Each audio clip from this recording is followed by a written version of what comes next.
Hello दोस्तों, welcome to toppers village. दोस्तों, आज हम क्लास 12 मैथ्स का जो चैप्टर है इन्वर्स ट्रिगोनोमेट्रिक फंक्शन, जिसको हिंदी में हम बोलते हैं प्रतिलोम त्रिकोणमितीय फलन, ये इसका हम स्टार्टिंग का लेक्चर देखेंगे। आज थ्योरी पार्ट करेंगे। इसके अंदर हम देखेंगे कि ये जो नॉर्मल क्वेश्चंस होते हैं वो हम कैसे सोल्व करते हैं। जैसे मैंने यहाँ पर कुछ तैयार भी किया आपके लिए कि how to solve questions fast, कि हम कैसे एक तरीका मैंने बनाया इन्वर्स ट्रिगोनोमेट्रिक फंक्शंस के क्वेश्चंस करने के लिए। और ये पहले मैंने देखा कि यार ग्राफ, बिना ग्राफ के मैं डिस्कस करके बता दूं डोमेन रेंज वगैरह, लेकिन फिर पॉसिबल मेरे को लगा नहीं, बिना ग्राफ के इसमें मतलब लेक्चर में जान नहीं आएगी। तो आप इस लेक्चर को प्लीज़ पूरा देखना, क्योंकि इसके अंदर हम क्वेश्चंस, थ्योरी और वो आए कहाँ से, इनका कारण क्या है। कई बच्चों को कन्फ्यूज़न इसमें बहुत ज़्यादा रहता है, क्योंकि थोड़ा बहुत तो फंक्शन का ही इन्वर्स फंक्शन काम आता है, फिर ट्रिग्नोमेट्री वैसे ही बच्चों को सर दर्द लगता है। तो हम सारी चीज़ें डिटेल में डिस्कस करेंगे। इन्वर्स ट्रिगोनोमेट्रिक फंक्शन से पहले हम इन्वर्स फंक्शन क्या होते हैं, ट्रिगोनोमेट्रिक फंक्शंस अभी तक हमने कैसे सीखा है, और फिर हम ये इन्वर्स ट्रिगोनोमेट्रिक फंक्शन फटाफट कवर कर लेंगे। तो दोस्तों स्टार्ट करते हैं। सबसे पहले आते हैं हम इन्वर्स फंक्शन पे। जिन बच्चों ने इन्वर्स फंक्शन पढ़ा है वो तो जानते होंगे, और जिन्होंने नहीं पढ़ा उनके लिए देखो आज मैं यही डिस्कशन लेके आया हूँ। इन्वर्स फंक्शन क्या होते हैं, जैसे कोई फंक्शन है एफ, वो ए से बी में डिफाइंड है और वो है बाइजेक्टिव। बाइजेक्टिव अगर किसी को नहीं पता तो मैं बता दूं, बाइजेक्टिव होता है 1 1 ऑन 2। 1 1 और ऑन 2 हम फंक्शंस वाले जो चैप्टर है रिलेशंस एंड फंक्शन, उसमें हम पढ़ लिया था हमने। तो एफ ए से बी में डिफाइंड है, तो जो एफ इन्वर्स होगा वो वापस बी से ए में डिफाइंड होगा। ये भी बाइजेक्टिव होगा, ये भी 1 1 होगा और ये भी ऑन 2 होगा, सेम टू सेम होंगे। बस ये फ़र्क हो जाएगा, ये ए से बी में डिफाइंड है, ये बी से ए में डिफाइंड है। तो देखो डोमेन ऑफ एफ क्या है, एफ का डोमेन है ये ए। जो पहला सेट होता है वो डोमेन होता है, दूसरा सेट क्या होता है, कोडोमेन बोल दो या इसको रेंज बोल दो, क्योंकि बाइजेक्टिव में ऑन टू तो होता ही है फंक्शन, ऑन टू का मतलब रेंज बराबर कोडोमेन। तो जनरली ये कोडोमेन होता है यहाँ पे, लेकिन इसको आप रेंज भी बोल सकते हो। तो पहला डोमेन, दूसरा रेंज। तो डोमेन ऑफ एफ क्या है, ए, और यही ए इधर की तरफ क्या है, एफ इनवर्स का range, range of F inverse. फिर आगे रेंज ऑफ एफ, एफ का रेंज क्या है बी, इक्वल टू यही बी इधर की तरफ क्या हो गया, डोमेन ऑफ एफ इनवर्स। ठीक है, डोमेन ऑफ एफ इनवर्स। यहाँ पर देखो बी पहले आ गया। तो इनवर्स फंक्शन में और फंक्शन में ये चीज़ें इंटरचेंज हो जाती है। जो एफ का डोमेन है वो एफ इनवर्स का रेंज है, और रेंज फिर वो डोमेन वैसे कन्वर्ट हो जाते हैं। अब हम आगे आते हैं तो देखो कुछ और इंटरेस्टिंग चीज़ ये होती है कि f inverse o f of x, ये क्या चीज़ है। नॉर्मल सी बात है, जैसे हम f के अंदर डालते हैं x, वैसे अब x नहीं डाल रहे, अब x की जगह में कोई नया फंक्शन डाल रहा हूँ। f के अंदर मैंने डाल दिया gx, क्या डाल दिया, नया फंक्शन gx डाल दिया। ऐसे समझ रहे हो मेरी बात। जैसे f ऑफ x है x स्क्वायर, ठीक है। अब और समझो कि g ऑफ x है साइन x। तो एक होता है कॉम्पोजिट फंक्शन, अगर आपने नहीं पढ़ा तो कोई दिक्कत नहीं है, मैं आपको बता रहा हूँ। तो जैसे मेरे को ना ये निकालना है कि मेरे को चाहिए जी ओ एफ एक्स, ऐसे चाहिए। इसका मतलब क्या है कि यहाँ पर ना ये ओ का मतलब कुछ भी नहीं है, जी ऑफ हम बोलते हैं ना, of g of f of x, f of x, तो वो उसी का ओ है यहाँ पर। इसको कुछ नहीं, इसको हटा के हम यहाँ पे ब्रैकेट ऐसे लगा लेते हैं और यहाँ पे एफ ऑफ एक्स ऐसे रख देते हैं। अब सबसे पहले हम एफ ऑफ एक्स अंदर वाले की वैल्यू रखेंगे। अंदर वाला कौन है, एक्स स्क्वायर, तो एक्स स्क्वायर मैं यहाँ पे डाल दूंगा, तो क्या आ गया, जी ऑफ एक्स स्क्वायर आ गया। जी एक्स होता है साइन एक्स, तो जी ऑफ एक्स स्क्वायर क्या आ जाएगा, साइन और अंदर की तरफ एक्स स्क्वायर, ऐसे। ठीक है, तो इसका मतलब ये है, मतलब फंक्शन के अंदर फंक्शन, कॉम्पोजिट फंक्शन। तो एफ ऑफ एक्स को, अगर मैं एफ ऑफ एक्स को एफ इनवर्स में डालूंगा तो आंसर क्या मिलेगा, एक्स मिलेगा। ये इनवर्स फंक्शन की प्रॉपर्टी हो गई। ऐसे ही मैं एफ इनवर्स एक्स को अगर मैं एफ में डालूंगा तो वो भी वापस मेरे को एक्स मिल जाएगा, जो इनपुट है वही मुझे को मिल जाएगी। दूसरी चीज़ ये, यहाँ पर ये जो एक्स है वो कहाँ से आया होगा, तो देखो ये जो x है वो f में डल रहा है, तो f में डल रहा तो f की डोमेन क्या है, a, तो ये जो x है ये a से आया होगा। अब यहाँ पे x सबसे पहले किस में डलेगा, f इनवर्स में डलेगा, तो f इनवर्स की डोमेन क्या है, b, तो ये जो x है वो b से आया होगा। नॉर्मल सी बात है। आगे आते हैं, एक छोटी चीज़ और बता दूं, लेकिन काफ़ी इंपॉर्टेंट है ये ग्राफ समझने के लिए, और इन्वर्स ट्रिगोनोमेट्रिक फंक्शन समझने के लिए भी बहुत इंपॉर्टेंट चीज़ है। देखो होता क्या है, graphs of f and f inverse are mirror image of each other in the mirror line y बराबर x। मतलब जो जैसे ये जो समझो, ये जो ग्राफ है ये है f ऑफ x का, हमें चाहिए f इनवर्स x का ग्राफ। तो ये ग्राफ और इसका f इनवर्स x दोनों एक दूसरे के ना मिरर इमेज होते हैं। जैसे आप मिरर इमेज समझते हो ना, कांच आपके सामने, आप अपना चेहरा देख रहे हो तो आपका एक प्रतिबिंब, आपकी एक इमेज बनती है ना। जितना आप कांच से सामने खड़े होंगे उतना ही आपकी जो इमेज होगी वो उस शीशे से पीछे की तरफ बनेगी, है ना। वैसे ही है यहाँ पर, ये जो है ये y बराबर एक्स लाइन, ये मिरर मतलब एक दर्पण का काम करती है, ठीक है। तो एफ ऑफ एक्स अगर आप ऐसा बन गया, तो जैसे मैंने यहाँ पे समझाने की कोशिश की है, अगर ये बीच वाली लाइन, अगर ये बीच वाली लाइन मिरर का काम करेगी, तो जैसे यहाँ पे कोई पोर्शन ले रखा है मैंने, कौन सा, ये फर्स्ट क्वाड्रेंट में, लेकिन फर्स्ट क्वाड्रेंट में ये इस लाइन के ऊपर है, तो इसकी जो मिरर इमेज होगी वो फर्स्ट क्वाड्रेंट में ही बनेगी, लेकिन इसके नीचे बन जाएगी, ऐसे बन जाएगी। तो इस पोर्शन की मिरर इमेज यहाँ पर आ गई। ऐसे ये सेकंड क्वाड्रेंट में है, सेकंड क्वाड्रेंट में, तो सेकंड क्वाड्रेंट का पूरा मिरर इमेज ना चौथे क्वाड्रेंट में बन जाएगा, ऐसे यहाँ पर आ जाएगा ये फोर्थ क्वाड्रेंट में, ठीक है। अगर फोर्थ क्वाड्रेंट में कोई ग्राफ है तो वो इधर ऊपर की तरफ चला जाएगा। ऐसे ही ये थर्ड क्वाड्रेंट में है, लेकिन इस y बराबर एक्स के ऊपर है, तो इसका जो मिरर इमेज होगी वो नीचे की तरफ बन जाएगी, लेकिन रहेगी थर्ड क्वाड्रेंट में, ठीक है। तो ऐसे देखो, ये जो है ना एफ ऑफ एक्स का ये वाला पार्ट किस क्वाड्रेंट में है, फर्स्ट क्वाड्रेंट में, तो वो ऊपर की तरफ है, वो नीचे आ जाएगा। तो ये वाई एक्सिस को कट करके ऊपर निकल गया, तो इसका मिरर इमेज एक्स एक्सिस को कट करके दाईं तरफ निकल जाएगा, ठीक है। अच्छा, ये किस पार्ट में, किस क्वाड्रेंट में चला गया, दूसरे क्वाड्रेंट में चला गया, तो इधर ये इसका जो मिरर इमेज होगा ना वो किधर आ जाएगा, चौथे क्वाड्रेंट में आ जाएगा, ठीक है। दूसरे क्वाड्रेंट वाला जो पार्ट होता है ग्राफ का, वो चौथे क्वाड्रेंट के मतलब चौथे क्वाड्रेंट में चला जाता है। तो ये मिरर इमेज हो गई। ये किसका ग्राफ हो गया, एफ इनवर्स एक्स का। तो इतनी चीज़ें क्लियर है। इनवर्स फंक्शन, हम अब इनवर्स ट्रिगोनोमेट्रिक फंक्शन पढ़ेंगे, तो इनवर्स फंक्शन हमने जान लिया। 1 1 ऑन टू होना ज़रूरी है। फिर ये डोमेन और रेंज एक दूसरे के साथ अदला बदली कर लेते हैं। एफ़ को आप एफ इनवर्स में डालोगे तो एक्स मिल जाएगा, एफ इनवर्स को एफ में डालोगे तो एक्स मिल जाएगा। और एफ एंड एफ इनवर्स का जो ग्राफ होता है वो आपस में एक दूसरे की मिरर इमेज होते हैं, और वो मिरर लाइन कौन होती है, वाई बराबर एक्स लाइन। अच्छा, अब आगे आते हैं, तो हम आते हैं थोड़ा बहुत ट्रिग्नोमेट्रिक फंक्शन के बारे में जान लेते हैं। ट्रिगोनोमेट्रिक फंक्शन क्या होते हैं, जैसे ये वाई बराबर साइन एक्स, या वाई बराबर टेन एक्स, या वाई बराबर टेन थीटा। थीटा बोलो तो थीटा बोल लो, एक्स बोलो तो एक्स बोल लो। हम यहाँ पे एक्स बोलेंगे जनरली, क्योंकि इसको नाम हमने क्या दे रखा है, एफ ऑफ एक्स, तो यहाँ पे साइन एक्स। अगर एफ ऑफ थीटा बोलते तो साइन थीटा बोल देते। खैर, यहाँ पे जो एक्स होता है साइन के अंदर, ये एक एंगल होता है, सबको पता है, जैसे साइन 30 डिग्री हम निकालते हैं, वही बात है। तो ये जो एक्स होता है वो क्या होता है, एक एंगल होता है। और ये एक्स की वैल्यू हमेशा हम क्या समझते हैं, इनपुट। एक्स की वैल्यू क्या समझते हैं, इनपुट। फिर साइन एक्स का आंसर आ गया वाई, तो वाई क्या हो गया, एक रियल नंबर होगा। जैसे साइन 30 डिग्री कितना होता है, 1/2, तो ये हो गया 1/2, ये हो गया साइन 30 डिग्री। आप एंगल को डिग्री में बोलो या रेडियन में बोलो, साइन 30 बोलो या फिर साइन 30 डिग्री बोलो या फिर साइन π/6 बोलो, बात एक ही है। इनका आंसर क्या है, 1/2। 1/2 एक रियल वैल्यू है, एक रियल नंबर है, जो कि किसका काम कर रहा है, आउटपुट का काम कर रहा है। मैं इसलिए ये सारी चीज़ें इसलिए बता रहा हूँ क्योंकि अभी थोड़ी देर बाद में इन्वर्स पढ़ेंगे ना, तो जो एंगल अभी यहाँ पर इनपुट है वो बाद में आउटपुट का काम करेगा, और ये जो रियल वैल्यू अभी आउटपुट है वो बाद में इनपुट का काम करेगा। क्योंकि यही तो होता है, जब हम एफ की डोमेन देखते हैं या फिर एफ इनवर्स की रेंज देखते हैं, तो वो बात बराबर ही हो जाती है, मतलब अदला बदली हो जाती है। एफ इनवर्स में ऐसा होता है, मान के चलो आगे आगे होगा अभी, देखो। और पॉइंट्स क्या है, trigonometric functions are not 1 1 in their domain. जो भी जनरल उनकी डोमेन होती है उनके अंदर ट्रिगोनोमेट्रिक फंक्शन 1 1 नहीं होते। अभी मैं आपको बताता हूँ, देखो 1 1 का क्या सीन होता है। जैसे ट्रिगोनोमेट्रिक फंक्शन मैंने ये ले लिया साइन एक्स का, तो साइन एक्स का ग्राफ ऐसा ऐसा बनेगा, ठीक है, साइनोसोइडल वेव्स।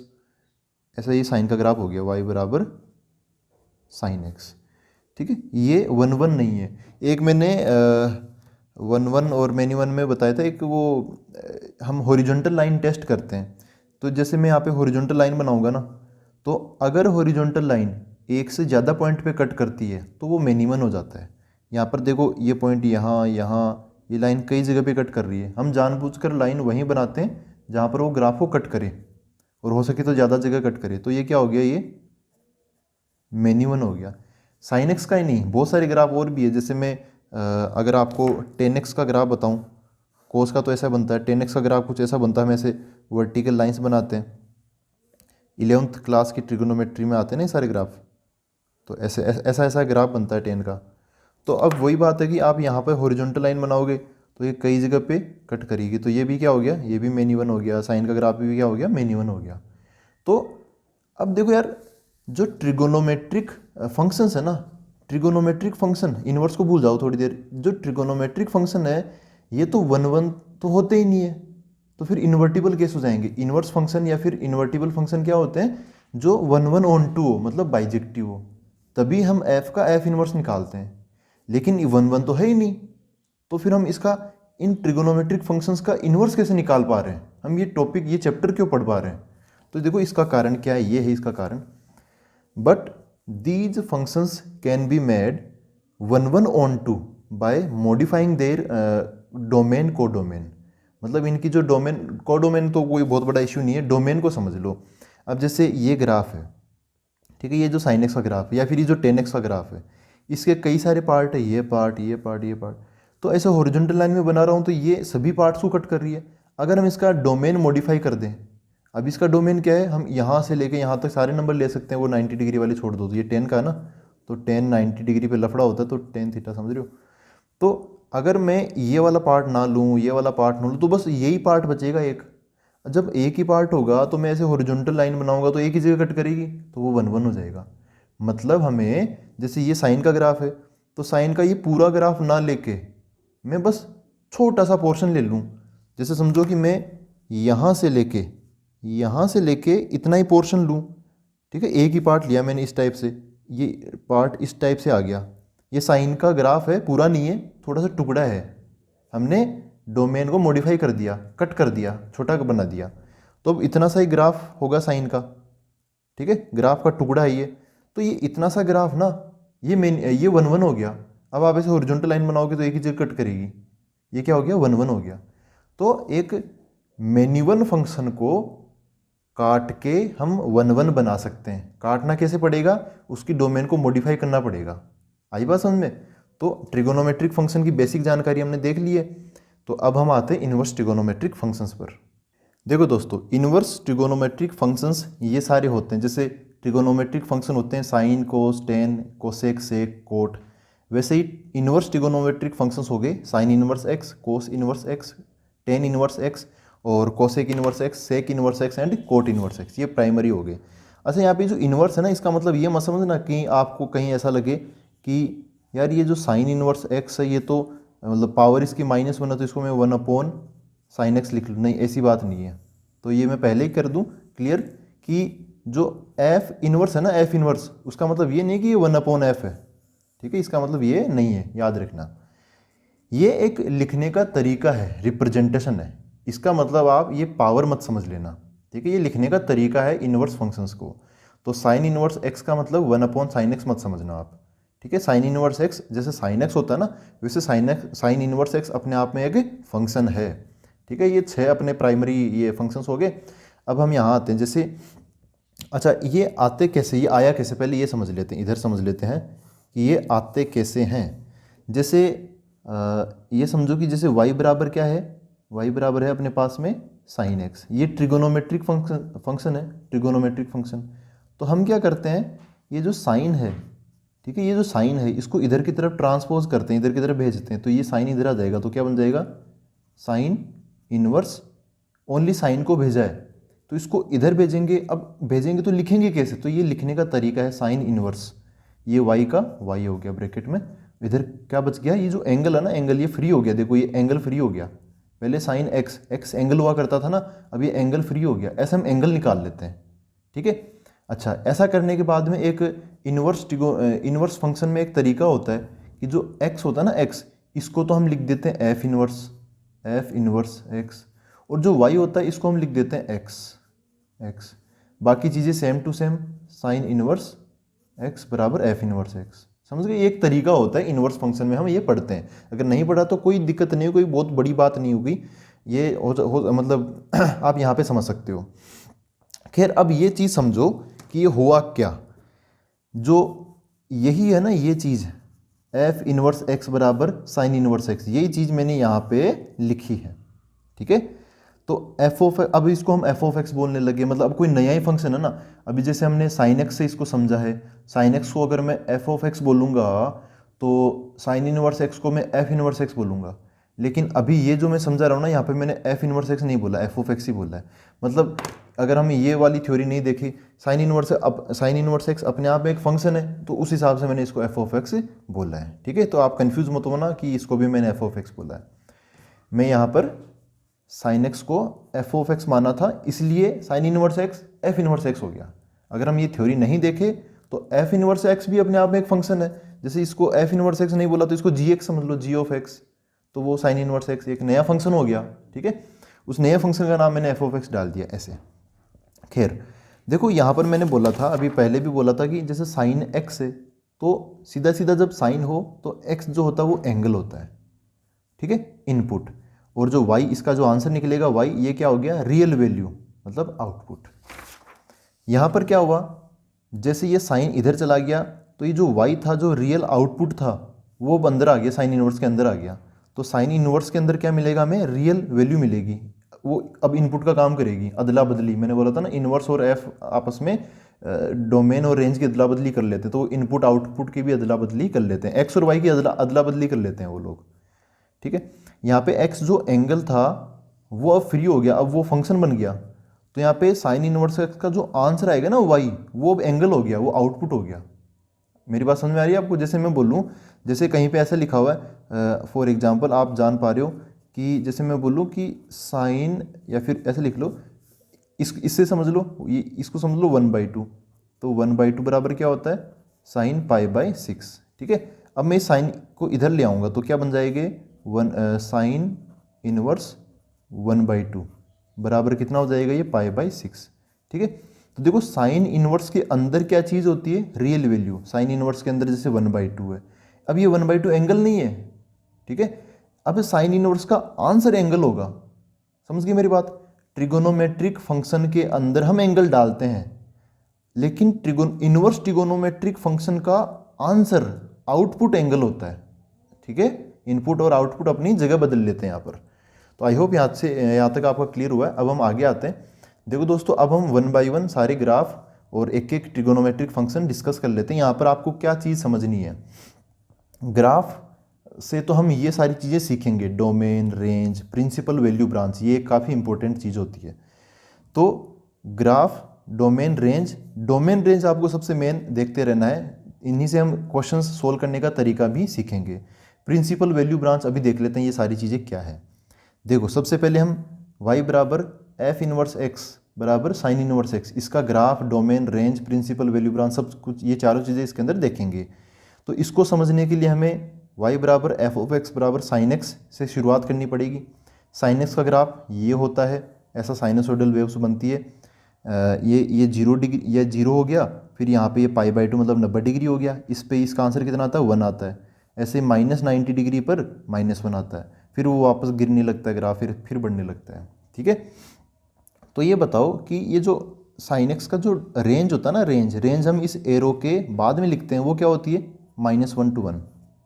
साइन एक्स का जो आंसर आता है ना, आपने देखा होगा हमेशा -1 से 1 के बीच में ही आता है, कभी भी इससे बाहर नहीं निकलता।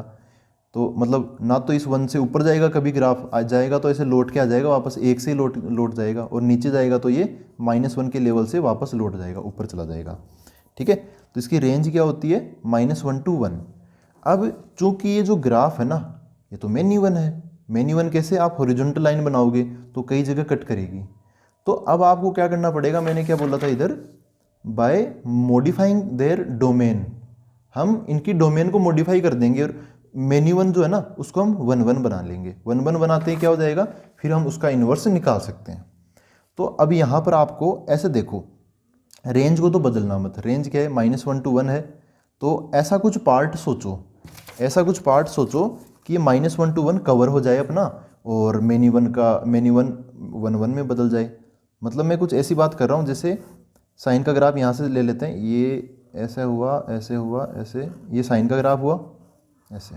ठीक है, मैं कह रहा हूँ कि आंसर -1 से 1 तो आना ही चाहिए यार, है ना। इससे ज़्यादा कट मत करना, कि आप ऐसे मत कर देना कि यहाँ से लेके यहीं तक का पोर्शन लेते हैं, चलो ये हो गया मतलब 1 हो गया ये। ठीक है, इतना नहीं। देखो, -1 से 1 तक आंसर होना चाहिए, मतलब -1 यहाँ पर है और 1 यहाँ पर है। तो ऐसा ग्राफ लेना जिसकी जो छाया है ना, छाया y एक्सिस पर, वो -1 से लेके 1 तक तो पढ़े ही पढ़े, ये तो कवर होना चाहिए, आउटपुट इतना तो आना चाहिए। लेकिन हॉरिजॉन्टल लाइन बनाऊंगा तो ऐसे वो कई जगह पे कट करेगी। तो अब देखो हम ऐसा कर लेते हैं ना, -1 मिनिमम है, ये रहा मिनिमम, और 1 मैक्सिमम है, ये रहा मैक्सिमम।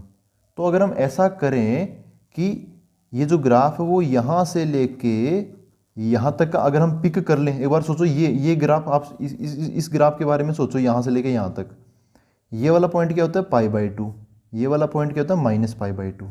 तो अगर मैं इस ग्राफ को अलग से बनाऊँ ऐसे, देखो ये -π/2 और यहाँ पे π/2, तो ये ग्राफ क्या बना, इस ग्राफ को मैं अलग से बना रहा हूँ, यूँ बना दिया, देखो यूँ, ठीक है।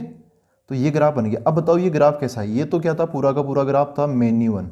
आप इस हॉरिजॉन्टल लाइन बनाओगे ना, 2 जगह पे कट करेगी, मतलब 2 से ज़्यादा जगह पे, 1 से ज़्यादा जगह पे कट करेगी। अब इसमें आप हॉरिजॉन्टल लाइन बनाओगे ऐसे, तो वो एक ही जगह पे कट करेगी, तो ये क्या हो गया, 1 1 हो गया, ठीक है। तो ये जो पार्ट लिया ना मैंने ये, ठीक है, ये इसकी एक ब्रांच हो गई, ब्रांच एक टुकड़ा हो गया। लेकिन अब कुछ स्टूडेंट बोल सकते हैं कि हमने यही क्यों लिया, हम जैसे ये है ना, ये इसका ये यहाँ से 0 से लेके ये जो पाई है, ये ऊपर वाला लोब है, ये वाला भी तो ले सकते थे ना। दोस्तों इसमें एक गड़बड़ हो जाती कि मैं ऐसे हॉरिजॉन्टल लाइन बनाता तो वो 2 जगह पे कट कर जाती, तो फिर से ये क्या हो जाता, मतलब 1 1 नहीं होता ये, ठीक है, 1 1 ये नहीं हो पाता, ठीक है। अब कोई स्टूडेंट ये भी हो सकता है कि चलो ठीक है, ऊपर वाला एक साथ नहीं ले सकते, तो मैं इस ऊपर वाले पॉइंट से, मतलब π/2 से लेके यहाँ तक, ये कौन सा है, 3π/2 है ना, 90 डिग्री से 270 डिग्री, जब ये गिरता ही गिरता है, ये वाला भी तो ले सकता था, मतलब ये π/2 ग्राफ ऐसे आया, dot dot dot dot dot dot dot, ये वाला नहीं, डॉट डॉट वाला नहीं लिया, फिर इसके आगे का ये है ना, ये वाला पार्ट ले लूँ, तो उनका कहना भी ठीक है। देखो ये आंसर कितना है, -1, ये आंसर कितना 1, तो हम चाहते हैं कि आंसर आए -1 से 1, तो -1 से 1 आ रहा है, ठीक है। तो ये चीज़ भी हम ले सकते हैं, ऐसी बात नहीं है ये नहीं ले सकते, ये वाला पार्ट भी हम ले सकते हैं, इस ग्राफ का हम यहाँ से लेके ये वाला पार्ट भी ले सकते हैं। लेकिन देखो दोस्तों, फिर ये ऐसा तो हम कई और आगे की भी ले सकते हैं, फिर यहाँ से आगे का भी ले सकते हैं, -1 to 1 यहाँ भी तो जा रहा है, इधर का भी ले सकते हैं, -1 to 1 इधर भी तो आ रहा है, ठीक है। तो ऐसे बहुत सारे पार्ट हो जाएंगे। तो हम जनरली, हमने फिर एक कन्वेंशन बना के रूल बना लिया कि हम ये जो ओरिजिन है ना, ओरिजिन इससे बहुत दूर नहीं जाएंगे, बहुत दूर नहीं जाएंगे। तो क्या करेंगे, देखो ये होता है -π/2, मैं इधर थोड़ा बता देता हूँ आपको अलग से, ऐसे समझो कि ये है -π/2, यहाँ पे 0 रेडियन हो गया, फिर यहाँ पे π/2 रेडियन हो गया, यहाँ पे पाई आता है, फिर आगे 3π/2 वगैरह आता है। तो भाई कोशिश ये की जाएगी, हो सके तो -π/2, हो सके तो -π/2 से π/2 तक का पोर्शन ले लेना, मतलब अभी इनके अंदर हम लेंगे किस लिए, प्रिंसिपल वैल्यू ब्रांच के लिए, मतलब सबसे मेन ब्रांच, जिसके अंदर वो क्या हो जाएगा, बाइजेक्टिव, क्या हो जाएगा, बाइजेक्टिव होते हैं, इनवर्स का काम चालू कर देंगे। बाइजेक्टिव मतलब 1 1 के साथ में ऑन टू, इसी हिसाब से हम प्रिंसिपल वैल्यू ब्रांच लेते हैं। ये हो जाए तो ठीक, अगर नहीं हुआ तो फिर हम ये क्या है, 0 π/2 एट पाई, हम यहाँ तक का ले लेंगे, मतलब रहेंगे ये जो ओरिजिन है ना, ओरिजिन इसका टच में रहेंगे, या तो -π/2 से π/2 तक का ले लेंगे, अगर इसमें कवर हो गया तो ठीक, नहीं हुआ तो हम 0 से पाई तक का ले लेंगे, इसमें तो कवर हो ही जाएगा, ऐसे है, ठीक है। बस ये 2 ही पोर्शन आपको बार बार देखने को मिलेंगे। देखो काम चालू करते हैं, इधर आते हैं अब तो यहाँ पर प्रिंसिपल वैल्यू ब्रांच क्या लूँ मैं, क्या मैं 0 से पाई ले सकता हूँ क्या, 0 से पाई ले सकता हूँ क्या, नहीं ले सकता। अगर मैं 0 से पाई लूँगा तो देखो ये ऊपर वाला लोब आएगा, और इसमें मैंने बताया कि एक पंगा है इसके अंदर कि ये फिर वो 1 1 नहीं होगा, और ये वैसे इसका आंसर फिर 0 से 1 जाएगा, तो वो भी फिर इधर की तरफ अपना -1 to 1 नहीं जाएगा। तो हम यहाँ पर क्या लेंगे, ये वाला पार्ट लेंगे, ये वाला, ठीक है। ये क्या होगा, इससे हमें जो आंसर मिलेगा ना, वो देखो -1 से लेके कहाँ तक आंसर मिल रहा है, हमें 1 तक मिल रहा, तो ये जो रेंज है ये भी कवर हो जाएगी पूरी की पूरी। और अच्छा बताओ इसकी डोमेन क्या हुई, डोमेन मतलब मैं यहाँ पर क्या लिखूँ, कहाँ से लेके कहाँ तक, यहाँ पे इंटरवल आएगा ना, ये चीज़ क्या है, इसकी डोमेन हो जाएगी, और ये चीज़ क्या हो जाएगी, इसकी रेंज हो जाएगी। रेंज वैसे अब बच्चे बोल सकते हैं यार यहाँ तो को डोमेन आता है, तो देखो दोस्तों बाइजेक्टिव फंक्शन में क्या होता है, रेंज बराबर को डोमेन होता है। वैसे आती यहाँ पे को डोमेन ही है, लेकिन बाइजेक्टिव बना दिया हमने, तो को डोमेन की जगह मैं रेंज भी लिख सकता हूँ। अब बताओ ये कहाँ से कहाँ तक, डोमेन मतलब एक्स की वैल्यूज़ कहाँ से कहाँ तक, तो देखो एक्स एक्सिस पे देख लो आप, ये पोर्शन यहाँ से -π/2 से स्टार्ट होगा और π/2 पे ख़त्म हो जाएगा, ठीक है। तो यहाँ पे क्या आ जाएगा, -π/2 से π/2 हो गया। ये साइन एक्स की ये जो पार्ट मैंने हाईलाइट किया ना रेड कलर से, इसको हम बोलेंगे प्रिंसिपल वैल्यू ब्रांच। क्या बोलेंगे इसको, प्रिंसिपल वैल्यू ब्रांच बोलेंगे इसको। तो इसी की मदद से हम डोमेन लिखते हैं, रेंज लिखते हैं साइन एक्स का। अब हमें किसका ग्राफ बनाना है, साइन इनवर्स एक्स का। तो क्या करना पड़ेगा, हमें ये कंसेप्ट लगाना पड़ेगा कि अगर हमें साइन एक्स का ग्राफ पता है, साइन इनवर्स एक्स का ग्राफ चाहते हैं, मतलब इनवर्स फंक्शन का, तो हमें उसका मिरर इमेज लेना पड़ेगा साइन एक्स का, वो भी किस लाइन के अंदर, y बराबर x लाइन के अंदर। तो अब आप अपना जो शीशा है ना, मतलब दर्पण मिरर, उसको यहाँ पे रखो y बराबर x लाइन पे यहाँ पे।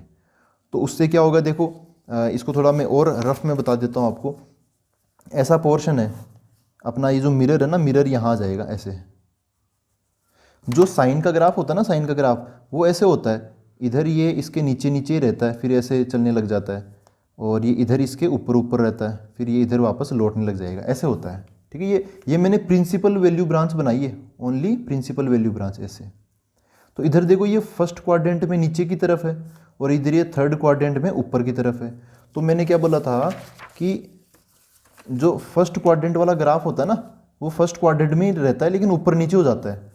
तो जो नीचे वाला ये जो पार्ट है ना, ये वाला पार्ट ये ऊपर आ जाएगा, मतलब ये अभी ऐसे हॉरिजॉन्टल होने की कोशिश कर रहा, तो ये इधर वर्टिकल होने की कोशिश करेगा। इसकी मिरर इमेज ऐसी आ जाएगी कुछ, ये वाला पार्ट का मिरर इमेज ऐसा बन जाएगा ऐसे।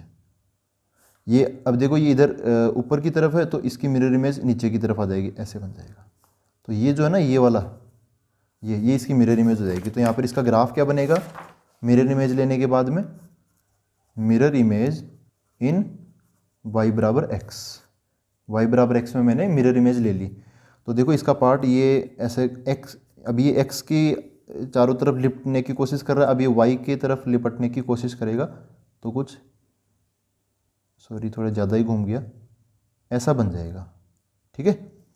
ये वैल्यूज़, अच्छा यहाँ पे जो x पर मैंने जो वैल्यूज़ मार्क की है ना, वो y पे मार्क करनी पड़ेगी, क्योंकि आप समझ रहे हो ना, इनपुट आउटपुट, आउटपुट इनपुट आपस इंटरचेंज हो जाते हैं। तो यहाँ पे x पे क्या है, -π/2 और π/2, तो इनको अब y पे लिखेंगे -π/2 से, ये क्या हो गया, π/2, और y पे क्या है, -1 एंड 1, तो ये अब x पे आ जाएगा इसके करस्पॉन्डिंग। तो y पर क्या लिखेंगे हम, सॉरी x पे क्या लिखेंगे, -1 एंड 1। ये किसका ग्राफ है, y बराबर साइन इनवर्स x का ग्राफ हो गया ये। अच्छा अब यहाँ पे डोमेन रेंज बताओ क्या होगी। तो देखो डोमेन x की वैल्यू -1 से लेके 1 तक, इनको इंटरचेंज कर दो आप, इनको इंटरचेंज कर दो। साइन एक्स में डोमेन क्या था, -π/2 से π/2। अब यहाँ पे आंसर हो गया y -π/2 से π/2, तो ये -1 to 1 पहले आ जाएगा, -1 to 1 इसके अंदर इनपुट होगी डोमेन, तो इसकी जो रेंज होगी वो क्या हो जाएगी, -π/2 से π/2, ठीक है दोस्तों। सभी में हमें यही करना है, यहाँ पर जो भी लिखा होगा उसको यहाँ पे रेंज बना देंगे, इधर जो रेंज लिखा हुआ उसको इधर हम कोडोमेन बना देंगे। और ये तो चलो ठीक है, आ जाता है, ठीक है, ये पहले से हमें पता होता है। लेकिन ये डोमेन कैसे डिसाइड करेंगे, कट करने के बाद। कट क्यों करेंगे, मेनी वन को 1 1 बनाने के लिए, ठीक है। और जो कट किया हुआ पोर्शन है वही क्या होगा, मतलब जो बचेगा वही क्या होगा, प्रिंसिपल वैल्यू ब्रांच। यही यहाँ पे इंपॉर्टेंट है, इसी से हम डोमेन रेंज देखते हैं। अब हम आगे आते हैं। हाँ, इसमें आपको याद रखने की चीज़ क्या है, एक तो ये ग्राफ याद ना हो तो कोई दिक्कत नहीं है, ये डोमेन और ये रेंज ये जरूर आप याद कर लेना, ठीक है। भले इसकी अलग से टेबल बना लो, या फिर एनसीईआरटी के अंदर ये जो टेबल है ये गिवन होगी, आपको मिल जाएगी कहीं ना कहीं। अब हम आगे आते हैं नेक्स्ट फंक्शन पर। दोस्तों नेक्स्ट है, हमें कोस इनवर्स एक्स का डोमेन रेंज और ग्राफ बताना है। तो देखो क्या करेंगे इसके अंदर, ये कोस एक्स का ग्राफ है, तो इसमें हमें प्रिंसिपल वैल्यू ब्रांच ढूंढनी है, प्रिंसिपल वैल्यू ब्रांच। तो देखो क्या करना चाहिए हमें, इसका जो कोस एक्स का, इसके बारे में भी हमें पता है कि इसकी जो रेंज होती है वो क्या होती है, -1 to 1 होती है। तो -1 to 1 मतलब इसका जो भी लोवेस्ट नंबर है और हाईएस्ट नंबर है यहाँ तक कवर कर लेना है। अगर हम -1 to 1 तक पहुँचाना, तो जैसे यहाँ से लेके यहाँ तक का पोर्शन ले सकता हूँ, या फिर यहाँ से लेके मैं यहाँ तक का पोर्शन ले सकता हूँ। इस बार -π/2 से π/2 का काम नहीं चलेगा। जैसे मैं -π/2 से π/2 लूँ, तो जैसे कोस का ग्राफ क्या है, कुछ ऐसा है ना, ये है -π/2 और ये है π/2। अगर मैं ये पोर्शन लूँगा तो क्या हो जाएगा, अगर ऐसे हॉरिजॉन्टल लाइन बनाऊँगा तो दो जगह कट करेगी, तो ये क्या हो जाएगा, मेनी वन, तो इसलिए मेरे को ये वाला नहीं लेना। फिर क्या कर सकता हूँ, अगर ये वाला नहीं लेना तो फिर मैं कुछ और सोचूंगा, ऐसा है। तो या तो मैं यहाँ से यहाँ तक का ले लूँ, लेकिन ये जो पोर्शन है वो एकदम पूरा पूरा का पूरा नेगेटिव साइड में रहेगा, तो ये ना लेके मैं क्या ले लूँगा, थोड़ा पूरा का पूरा पॉजिटिव साइड में ले लूँगा, ये वाला पार्ट ले लूँगा, ये वाला, ये प्रिंसिपल वैल्यू ब्रांच हो जाएगी। यहाँ से लेके, इसको रेड पेन से बना देता हूँ, यहाँ से लेके यहाँ तक, ठीक है, ये बन गई प्रिंसिपल वैल्यू ब्रांच। देखो प्रिंसिपल वैल्यू ब्रांच। अच्छा अब बताओ कि इसकी डोमेन क्या हुई, यहाँ पे आंसर तो आ गया, रेंज तो -1 to 1 है। देखो ये -1 मिनिमम है और 1 ये मैक्सिमम है, -1 to 1 कवर हो गया। हाँ डिक्रीजिंग है थोड़ा, मतलब गिर रहा है ग्राफ, तो कोई दिक्कत नहीं है। एक्स की वैल्यूज़ देखोगे तो ये ओरिजिन है, तो ये ग्राफ 0 से लेके यहाँ तक गया, तो मतलब पाई तक गया है, तो इसकी जो डोमेन है वो क्या हो जाएगी, 0 to पाई हो जाएगी, ऐसे बन जाएगा। अब इसको इंटरचेंज कर देते हैं, ये इधर कोसेक्स की डोमेन और रेंज है, इस डोमेन और रेंज के अंदर ये जो अपना ग्राफ होगा ना, ये जो कोसेक्स होगा, अब ये बाइजेक्टिव है, क्या है ये, बाइजेक्टिव हो गया 0 से पाई की वजह से। अगर मैं यहाँ पे बोलता कि x बिलोंग्स टू r होगा, तब तो फिर ये मेन इवन हो जाएगा, फिर बाइजेक्टिव नहीं होगा। x बिलोंग्स टू 0 to पाई, ये डोमेन हमने रेस्ट्रिक्ट कर दिया, मॉडिफाई कर दी डोमेन। अब इनको इंटरचेंज कर लेते हैं, तो ये जो -1 to 1 है इधर आ जाएगा, से लेकर 0 to पाई ऐसे डिफाइन हो जाएगा। ये क्या बनेंगे इसका डोमेन, मतलब कोस इनवर्स x के अंदर है ना जो x, वो -1 से 1 के बीच में होना चाहिए, ये डोमेन हो गया। तो इसका जो आंसर आएगा वो ये हो जाएगा, रेंज 0 से पाई, ठीक है। अच्छा अब ग्राफ की बात करते हैं, तो ग्राफ के लिए देखो इसकी मिरर इमेज लेनी पड़ेगी ना। अब इसके क्या ले लेते हैं हम, मिरर इमेज इन y बराबर x लाइन, y बराबर x लाइन में इसकी मिरर इमेज ले लेते हैं। तो कैसे लेंगे, जैसे मैंने बोला ना कि यार ये वाला पार्ट है, ये यहाँ से लेके ये वाला पार्ट है, तो ये अपनी y बराबर x लाइन है, तो ये जो थोड़ा सा पार्ट है ये तो है, अब ये तो इधर वाला नहीं है ना, इसको भूल जाना। ये पार्ट जो है ये है फर्स्ट क्वाड्रेंट में ऊपर की तरफ, ये नीचे आ जाएगा। ये जो पार्ट है ये है अपना फर्स्ट क्वाड्रेंट में नीचे की तरफ, ये ऊपर चला जाएगा। और ये किस में है, ये चौथे क्वाड्रेंट में, तो ये चला जाएगा ऐसे दूसरे क्वाड्रेंट में चला जाएगा ऊपर की तरफ। तो देखो इसका जो डायग्राम है मिरर इमेज लेने के बाद में कैसा बनेगा, इसका डायग्राम कुछ ऐसा बनेगा। ये जो π/2 से इधर की तरफ गया ना चौथे क्वाड्रेंट वाला, उसको मैं पहले बना लेता हूँ। ये ऊपर से आएगा, ये ऐसे नीचे जा रहा है तो इधर ऊपर से आ जाएगा, ऐसे बन जाएगा ये, समझ रहे हो आप। इसमें चीज़ों को हम प्लॉट कर लेते हैं। जैसे यहाँ पे मेन एक्स पे मेन चीज़ें क्या हैं, 0, π/2 और पाई, तो ये चीज़ें वाई पे चली जाएगी, समझ गए ना। इनपुट आउटपुट में, आउटपुट इनपुट में चेंज हो जाता है। तो 0, π/2 पाई को मैं वाई पे मार्क कर लूँगा, 0 ये बीच में π/2 और फिर ऊपर चला गया तो पाई, ये पाई, ठीक है। अच्छा मिरर इमेज, ठीक है। बाकी चीज़ें यहाँ पर सेल्फ अंडरस्टूड है, हम आगे बढ़ते हैं। फिर से वही बात, आप ये चीज़ याद रखना, डोमेन और रेंज ये याद रखना। आगे आते हैं तो कोसेक, हाँ ये थोड़ा इंटरेस्टिंग होने वाला है। तो यहाँ पर कोसेक एक्स का ग्राफ, ये सबको पता है कि ऐसा ग्राफ होता है कोसेक एक्स का, कुछ ऊपर कुछ नीचे, कुछ ऊपर कुछ नीचे, ऐसे चलता रहता है। और यहाँ पर ये ऊपर वाला जो पार्ट नीचे आता है ना, तो वो मिनिमम टू मिनिमम 1 तक पहुँच पाता है, और जो नीचे वाला पार्ट है ना ये ऊपर जाता है ना, तो मैक्सिमम टू मैक्सिमम ये -1 के लेवल तक पहुँच पाता है, ऐसे, ठीक है। तो अब यहाँ पर इसका हमें मिरर इमेज लेना है, वो सारी चीज़ें डिसाइड करनी है। पहली चीज़ इसकी रेंज क्या होगी, तो इसकी रेंज देखो क्या होगी, नीचे वाला पोर्शन -∞ से उठता हुआ आएगा और -1 तक ये हाईएस्ट पहुँचेगा, तो -∞ से -1 यूनियन। फिर ये ऊपर वाला पार्ट स्टार्ट हो जाएगा, तो ये 1 से स्टार्ट होगा, ये पार्ट 1 से स्टार्ट होकर और ऊपर तक जाएगा, इन्फिनिट तक जाएगा, तो 1 to इन्फिनिट। इन्फिनिट पर हम क्लोज मतलब ओपन लगाते हैं, मतलब स्मॉल ब्रैकेट लगेगा, और 1 और -1 पे क्लोज, मतलब ये वैल्यूज तो मिलती है ना हमें, शामिल है ये, तो यहाँ पे स्क्वायर ब्रैकेट लग जाएगा। यहाँ पर हमें क्या लिखना चाहिए, तो जैसे मैंने क्या बोला था, जनरली हम ये प्रीफर करते हैं कि अपना जो भी इन्वर्स लेना है, जो भी पार्ट लेना है ना प्रिंसिपल वैल्यू ब्रांच, वो हो सके तो -π/2 से 0, π/2 और पाई, इन 3 क्वाड्रेंट में कंप्लीट हो जानी चाहिए। 0 से π/2, 0 से 90 डिग्री क्या होता है, फर्स्ट क्वाड्रेंट, π/2 से पाई सेकेंड क्वाड्रेंट, फिर आगे थर्ड क्वाड्रेंट, फिर चौथा, फिर पहला दूसरा तीसरा चौथा, पहला दूसरा ऐसे चलता रहता है। पहले के पीछे क्या आएगा, चौथा क्वाड्रेंट आएगा, -π/2 से 0, ये चौथा क्वाड्रेंट है। अगर ऐसे समझ में नहीं आ रहा तो आप ऐसे समझ लो, ये 0 होता है, फिर ये π/2 होता है ना, वो क्वाड्रेंट सिस्टम, 0 π/2 फिर पाई, फिर 3 π/2 फिर 2 पाई, ऐसे चलेगा। तो 0 से π/2 ये फर्स्ट क्वाड्रेंट हो गया, π/2 से पाई ये सेकेंड क्वाड्रेंट हो गया। और अगर हम 0 से पीछे जाएंगे तो चौथा क्वाड्रेंट हमें मिल जाएगा, ये कौन सा क्वाड्रेंट है, चौथा क्वाड्रेंट है। और एक और चीज़ होता है ना कि हम घड़ी की उल्टी दिशा में घूमते हैं तो प्लस में एंगल होता है, और घड़ी की दिशा में घूमते हैं, मतलब क्लॉकवाइज घूमेंगे, ऐसे घूमेंगे तो नेगेटिव एंगल होगा, तो इधर नेगेटिव। ये ऊपर गए तो 0 से π/2 पे पहुंच गए, नीचे आएंगे तो 0 से -π/2 पे पहुंच जाएंगे। तो बस इन्हीं 3 क्वाड्रेंट में अपनी कहानी बन के रह जाती है इन इन्वर्स ट्रिगोनोमेट्रिक फंक्शंस में। हम कोशिश ये करते हैं कि या तो चौथे और पहले क्वाड्रेंट में मिल जाए या फिर पहले दूसरे में मिल जाए, बस तीसरे में जाते ही नहीं है। देखो दोस्तों, यहाँ पर कौन सा पार्ट लिया जाए, तो क्या मैं ये वाला पार्ट ले सकता हूँ, क्या नहीं ले सकता। अगर ये वाला पार्ट लूँगा तो हॉरिजॉन्टल लाइन बनाऊंगा तो वो 2 जगह कट करेगी, तो मेनी वन हो जाएगा, वो चलेगा नहीं। तो फिर मेरे को अब उधर ज़्यादा आगे जा नहीं सकता क्योंकि वो फिर ओरिजिन से दूर हो जाएगा। उससे बढ़िया है कि मैं आधा पार्ट तो इसका ले लूँगा। ये थोड़ा इंटरेस्टिंग है, मतलब आसान नहीं लगता ये समझने में, और समझाने में भी थोड़ी दिक्कत होती है, तो आई होप मैं पूरी कोशिश करूँगा। तो आधा पार्ट तो ये ले लिया, ठीक है। इससे अपना देखो ये आंसर 1 से इन्फिनिटी ये वाला कवर हो गया। अब -∞ से -1 इसके लिए मैं इधर वाला कोई नीचे वाला पार्ट ले सकता हूँ, लेकिन कोशिश ये करूँगा कि जैसे मैंने ये कौन सा 0 से π/2 ना, ये वाला इस पार्ट के करस्पॉन्डिंग 0 से π/2 कवर हो गया, ये कवर हो गया। तो या तो मैं इधर जाऊँ, इधर जा नहीं सकता क्योंकि ये फिर वापस ऊपर की तरफ उठने की कोशिश करेगा π/2 से पाई के बीच। तो फिर मैं क्या करूँगा, इधर दूसरे क्वाड्रेंट में नहीं जाऊँगा तो फिर चौथे क्वाड्रेंट में इधर चला जाऊँगा। तो फिर मतलब 0 से -π/2 ये वाला, इसके करस्पॉन्डिंग ग्राफ यहाँ से लेके ये वाला हो गया,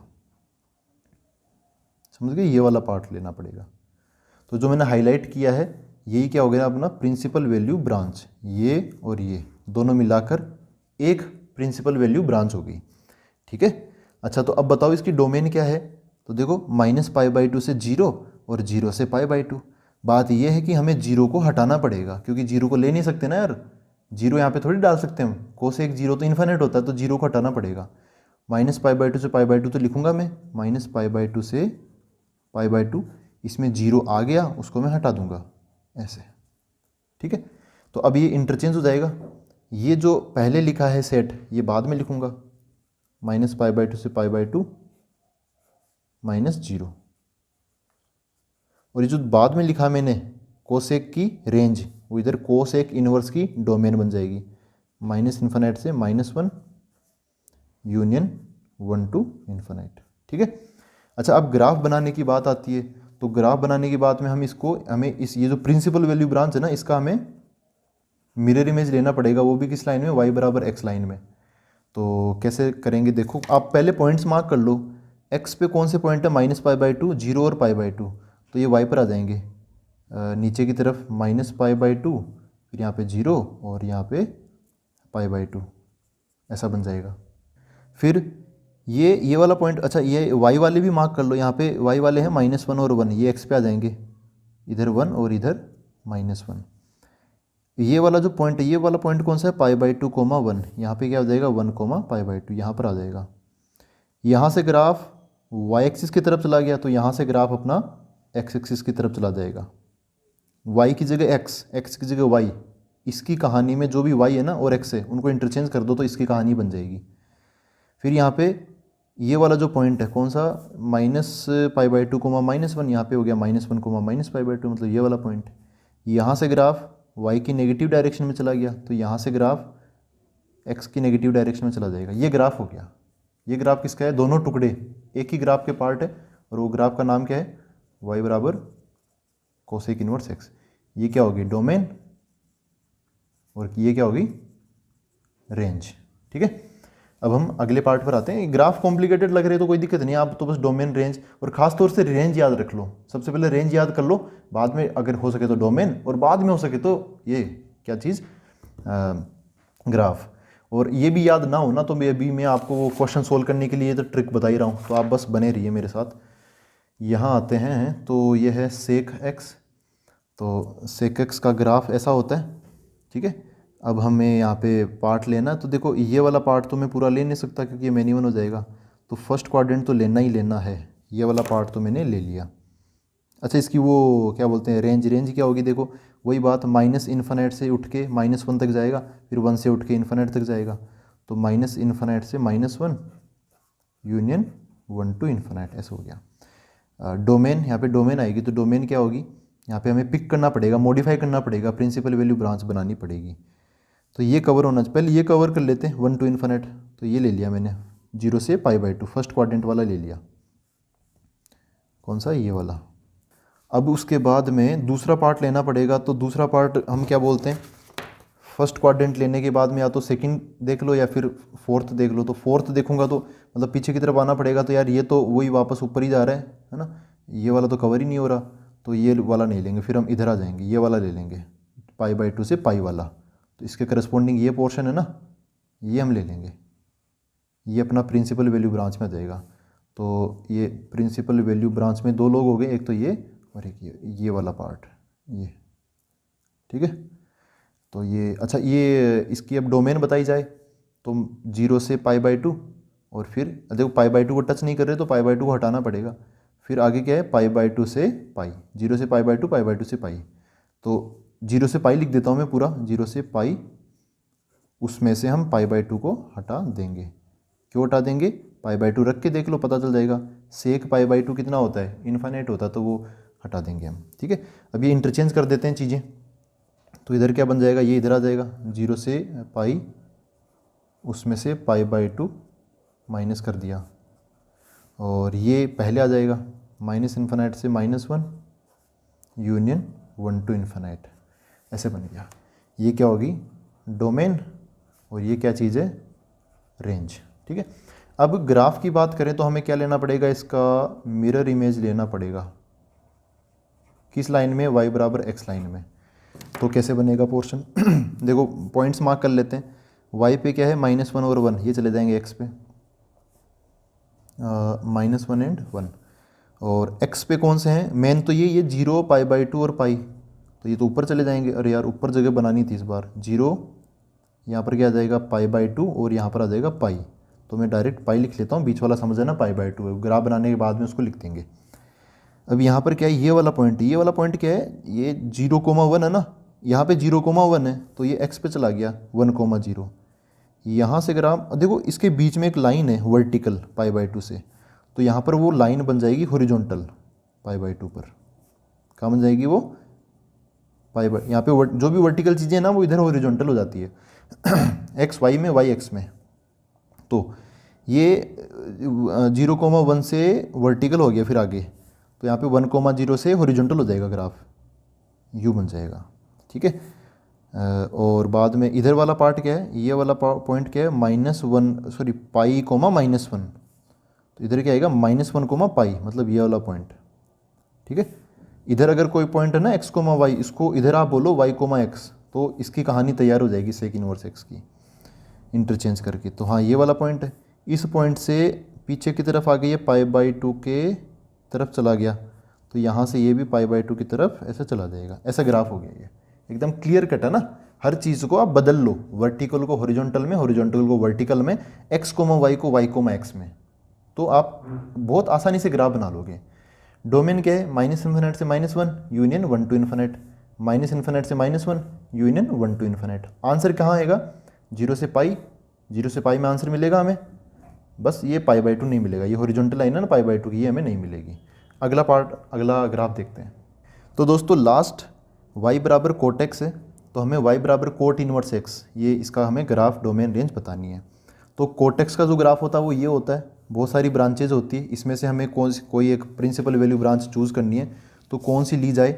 अब यहाँ पर देखो हमें वही बात है कि कौन सी पिक कर सकते हैं, -π/2 से 0, 0 से π/2 और π/2 से पाई, ये इन 3 क्वाड्रेंट में हम ले सकते हैं, चौथा, पहला, दूसरा, ठीक है।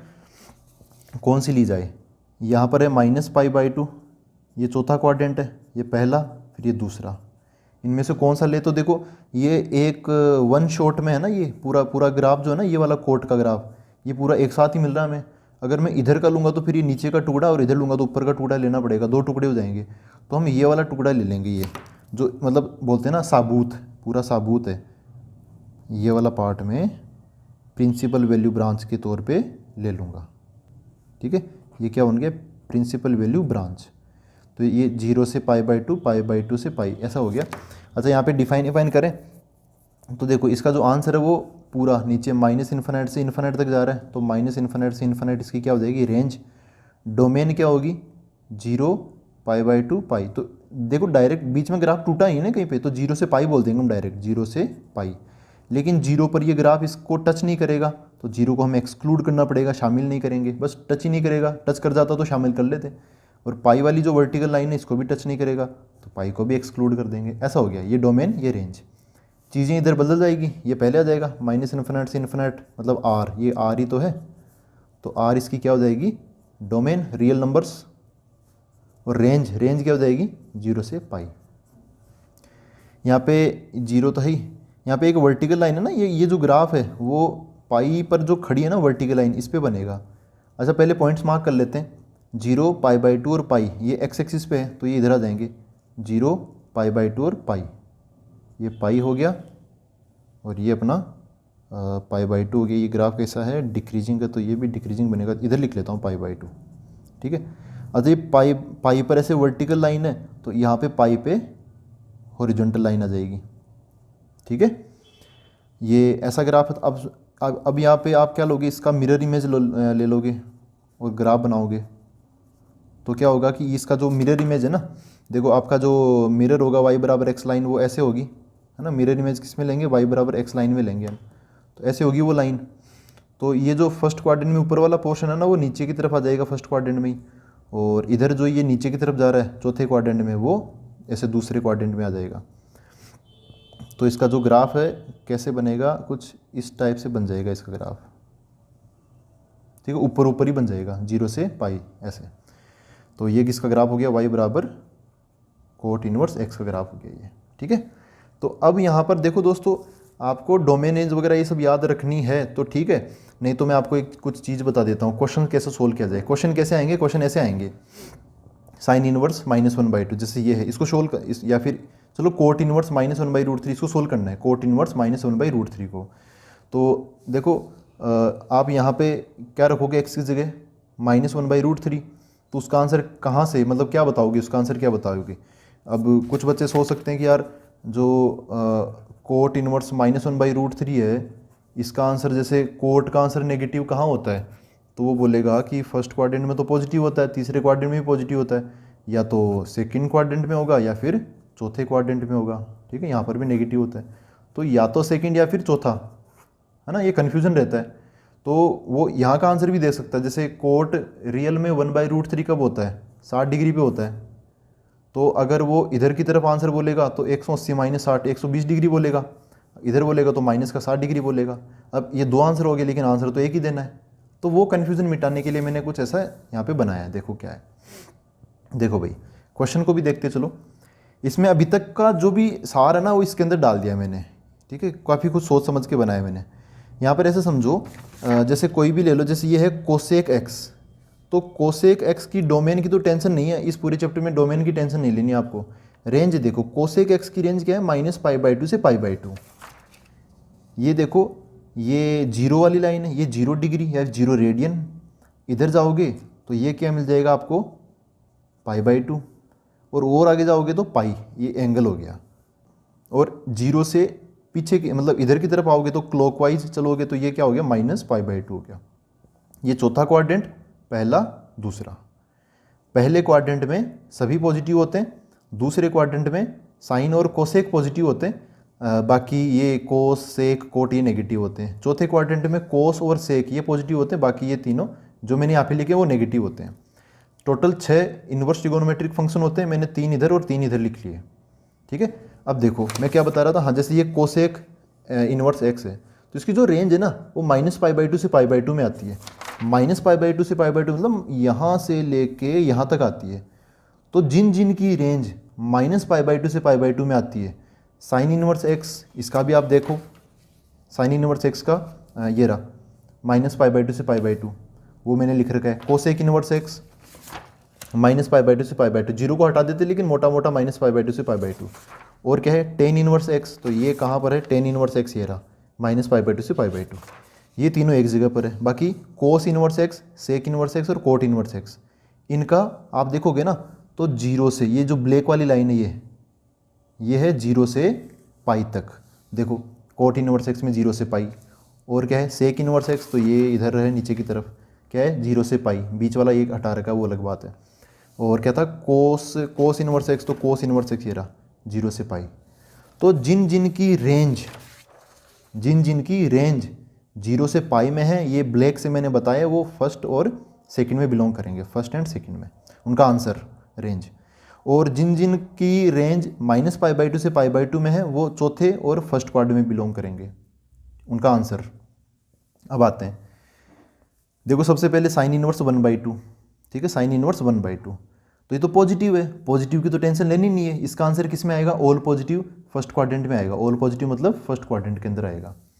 तो इसका आंसर क्या बन जाएगा, साइन, अगर आपको समझ में नहीं आ रहा तो आप इसको ना कुछ ले लो, एक्स ले लो, साइन को इधर भेजोगे तो क्या हो जाएगा 1/2 बराबर साइन एक्स। तो ये जो एक्स होगा, ये एक्स होगा वो क्या होगा, कौन सा डिग्री होता है, 30 डिग्री होगा ना ये, तो मतलब कितना हो जाएगा ये पाई/6 हो जाएगा। और कौन से क्वाड्रेंट का आंसर देना हमें, ये फर्स्ट क्वाड्रेंट का आंसर देना है, दे दिया ऑल पॉजिटिव। यहाँ पर आते हैं साइन इनवर्स -1/2, आप ऐसे सोल्व करोगे ना इससे तो एक स्टेप में आंसर आ जाएगा डायरेक्ट, साइन इनवर्स -1/2। तो साइन इनवर्स कहाँ पर है, देखो ये रहा साइन इनवर्स, इसका मतलब इसका आंसर, अगर इसके अंदर इनपुट पॉजिटिव है तो फर्स्ट क्वाड्रेंट का आंसर हो जाएगा, अगर इनपुट नेगेटिव है तो चौथे क्वाड्रेंट का आंसर हो जाएगा, ठीक है। तो इस बार क्या है -1/2 है, ये क्या है नेगेटिव है, नेगेटिव, तो इसका जो आंसर होगा वो किस क्वाड्रेंट में होगा, फोर्थ क्वाड्रेंट के अंदर होगा, ठीक है।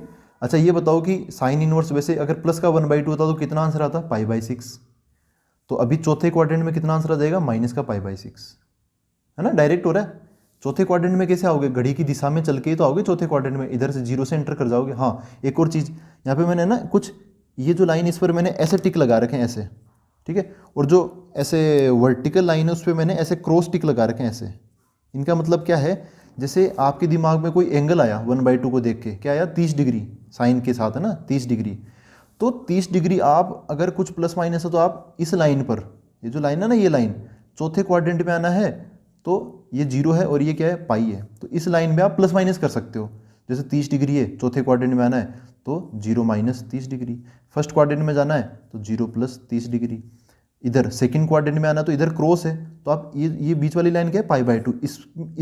इसके साथ कोई कैलकुलेशन मत करना, किसके साथ करना, ये टिक लगा रखा है ना मैंने ऑन, इसके साथ करना। तो अगर हमें जैसे इधर आना है सेकंड क्वाड्रेंट में तो पाई में से कम करना पड़ेगा, पाई माइनस वही 30 डिग्री मतलब पाई/6 ऐसे, ठीक है। जो भी कैलकुलेशन करनी है, नया एंगल निकालना है, वो इस हॉरिजॉन्टल लाइन से जीरो में प्लस करके या जीरो में माइनस करके, इधर आना तो पाई में से माइनस करके निकाल लेना। ये जो लाइन है पाई/2 और नीचे -पाई/2, इनको टच करने की कोशिश मत करना, ठीक है। तो आंसर क्या आ गया यहाँ पे -पाई/6। अब हम नेक्स्ट दो एग्जाम्पल और देखते हैं, फिर आज का लेक्चर क्लोज करते हैं। यहाँ पर देखो क्या है, कोट इनवर्स -1/√3। तो सबसे पहले कोट इनवर्स कहाँ है, देखो ये रहा कोट इनवर्स, ठीक है। तो अच्छा ये याद भी रख सकते हो, ऐसी बात नहीं कि यार अब मैं ये अलग से कैसे याद रखूँ, जो भी साइन से संबंधित है, सीधे सीधे साइन से संबंधित है, जैसे साइन इनवर्स, साइन का उल्टा कोसेक इनवर्स, और टेन में क्या होता है साइन ऊपर आता है ना, तो ये भी साइन से संबंधित हो गया। और जो कोस से संबंधित है वो इधर आते हैं, जैसे कोस का उल्टा सेक, और कोट का फॉर्मूला क्या होता है cos/sin, तो वो कोस ऊपर होता है ना, तो ये इसमें इधर आ गए। तो कोट इनवर्स कहाँ है, यहाँ पे होगा, मतलब ये ब्लैक वाला फर्स्ट क्वाड्रेंट और सेकंड क्वाड्रेंट, मतलब जीरो से पाई के बीच में इसका आंसर होगा।